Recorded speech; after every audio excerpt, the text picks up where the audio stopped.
Hi everyone, I'm Leon Thomas Lewick. Here's your political news roundup for Thursday, December 5th. Could it mean $8 hamburgers at McDonald's or Burger King?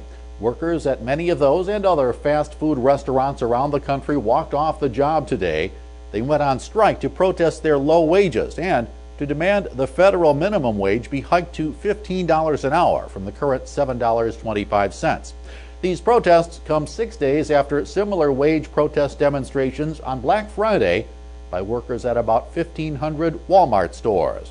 The workers are accusing Congress of not adjusting the minimum wage for inflation. They say they're forced to rely on food stamps and other federal assistance to support themselves and their families. Washington's focus today is on unemployment benefits.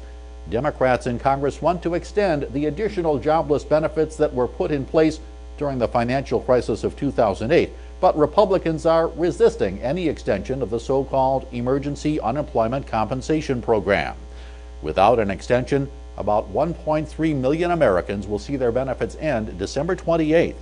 Meanwhile, the Obama administration issued a report calling the program critical to the economy and to millions of Americans who lost their jobs through no fault of their own. It claims ending the extended benefits would hurt those workers and their families and be counterproductive to improving the economy.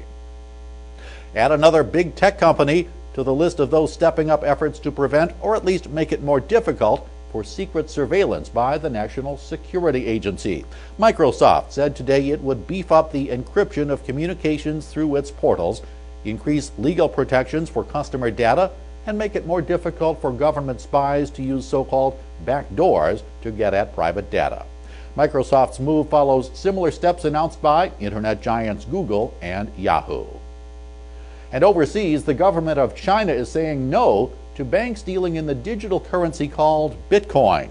Investors have recently driven the price of a single digital coin up above $1,000, raising concerns in China and elsewhere around the world about potential uses or misuses of that non-traceable currency. China is prohibiting its banks from dealing in Bitcoins. It's also requiring websites that trade in Bitcoins to report the identities of users. China is not alone in its concerns. U.S. Congress is also examining the currency with an eye toward possible regulation. That's your political news roundup for Thursday, December 5th. I'm Leon Thomas Lewick. Stay logged on to rttnews.com for the latest political, economic, and stock market news all day long.